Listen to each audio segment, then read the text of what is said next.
My name is Elena Whitmore, and the day my parents called me Heartless, my sister was standing behind them smiling. Not nervously, confidently, like she had already won. It's her dream, my mother said, her voice sharp with accusation. You have the money. Why wouldn't you help your own sister? Because I knew her dream wasn't built on discipline. It was built on expectation. Expectation that someone else would always carry the risk. I'm not investing, I said calmly. My father's face darkened immediately. Investing, he scoffed. This isn't business. This is family. Family. The word they only used when they needed something. Behind them, my sister Claire crossed her arms, wounded but theatrical. You don't believe in me, she said quietly. I did believe in her. I believed she would spend faster than she earned. I believed she would assume someone would rescue her. And I believed that someone, this time, wasn't going to be me. I hope it succeeds, I replied evenly. But I won't fund it. My mother shook her head in disgust. You've changed, she said. You're cold now. Cold. Because I refused to be responsible for something I didn't create. 3 months later, Claire's boutique opened anyway. And 6 months after that, my phone rang. Not with celebration.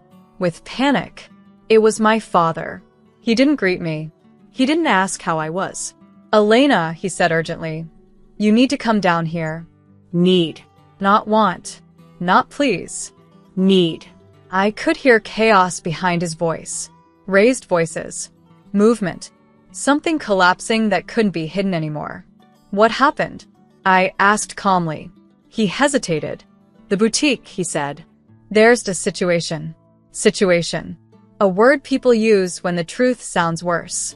I drove there slowly, not rushing, because I already knew.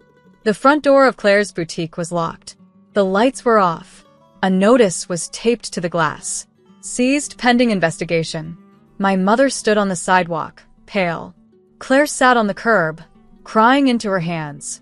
2 police officers stood nearby, speaking quietly with a man holding a clipboard. My father turned when he saw me. Relief flooded his face. You're here, he said. Not because he missed me. Because he needed me. What happened? I asked again. Claire looked up, tears streaking her face. They said there's missing money, she whispered. They said accounts don't match. Missing money. Not poor sales. Not bad luck. Something worse. My mother grabbed my arm tightly. You have to help her, she said. Have to. Like I was always supposed to clean up what they refused to prevent. They didn't know. I had already seen this coming. The officers weren't loud. They didn't need to be. Authority doesn't shout. It stands still and waits. One of them glanced at me. Are you family? Yes, I said. He nodded once, professional but neutral. We're investigating financial discrepancies. Funds received from vendors don't align with reported payments. Discrepancies. Another soft word hiding something sharp. Claire's shoulders shook beside me. I didn't steal anything, she whispered. I just moved things around. Moved things. Money doesn't move itself. My father stepped closer to me, lowering his voice. They're saying it could become criminal. Could. But we both knew it would. My mother's grip tightened on my arm. You can fix this, she said urgently. You have the resources. Resources. Not you have the right. Not you have the responsibility. Just the means. Claire looked at me with fragile hope. Elena, please. The same sister who had smiled when I said no months ago. The same family who called me Heartless. I met her eyes. I warned you, I said quietly. My father's voice hardened. This is your family. No. This was their consequence. And they still didn't realize something important. I wasn't surprised. Because 3 months earlier, I had already made one call. The call hadn't been emotional. It had been precise. 3 months ago, the day Claire announced she was opening the boutique without funding, I contacted my attorney. Not to stop her. To protect myself. Rebecca Klein listened carefully while I explained everything. The pressure. The expectation. The way my parents kept referring to our investment, even after I refused. You need distance, she said clearly. Legal distance. She drafted a formal notice. A simple document stating I had no ownership, no financial involvement, and no liability tied to Claire's boutique. We sent copies to Claire, to my parents, to the bank financing her startup. They laughed when they received it. My mother called it dramatic. My father called it insulting. Claire called it unnecessary. But banks don't laugh. Banks file. They record. They remember. Standing outside the seized boutique now, watching the officers move inside, I realized something had shifted. My father turned to me again. "They're saying she could be charged," he whispered. My mother's voice cracked. "If you just pay what she owes, they'll stop." Stop.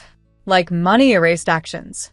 I looked at Claire, then at the officers, then back at my parents. "I can't pay for something I don't legally own," I said calmly.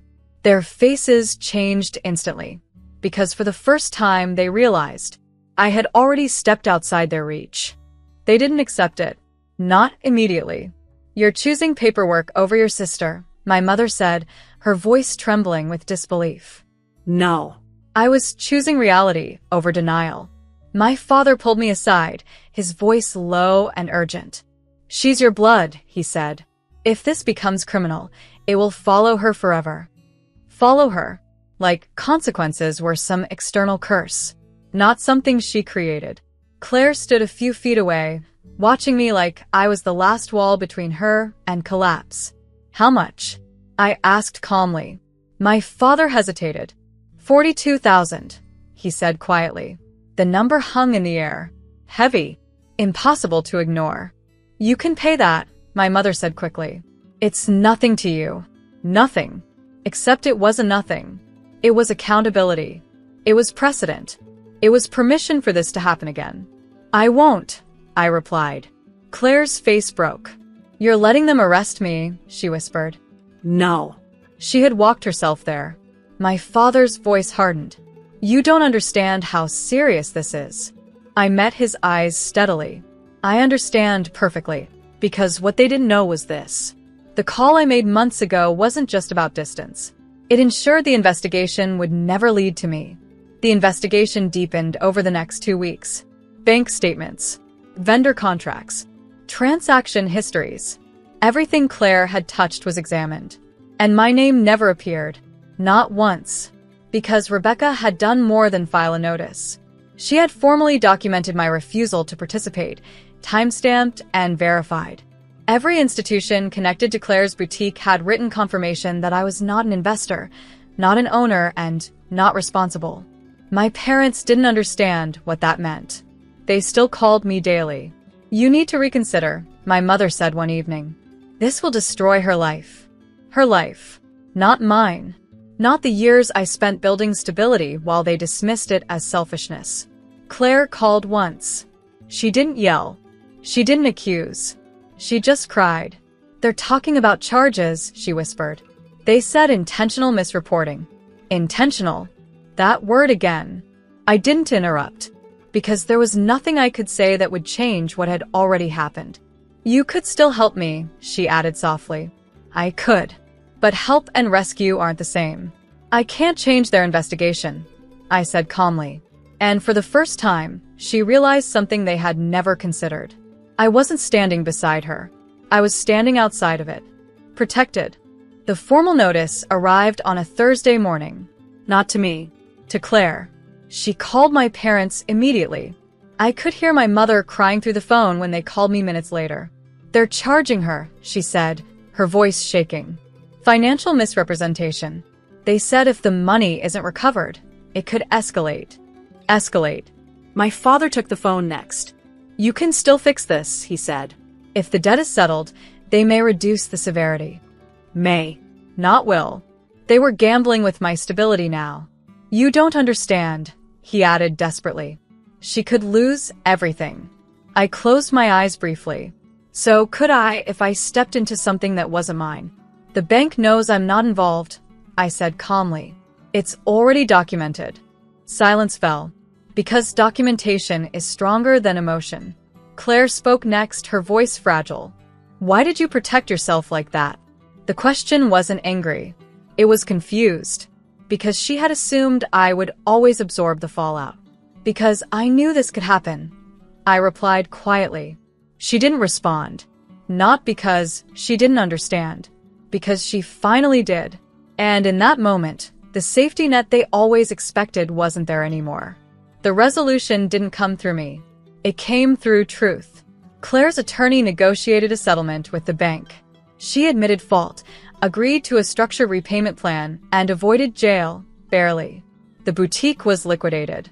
Every shelf, every rack, every sign sold to recover what she had lost. My parents never asked me for money again. Not because they stopped believing I could help, because they finally understood I wouldn't. Weeks later, my mother called me. Her voice wasn't angry. It was quiet. "You knew," she said. "Yes." "You prepared." "Yes." She didn't accuse me. She didn't guilt me. Because guilt only works when someone feels responsible. "I thought family always rescued each other," she admitted. I stood by my window, watching the city move without pause. "Family also tells the truth," I replied calmly. Claire never reopened another boutique. She found a job.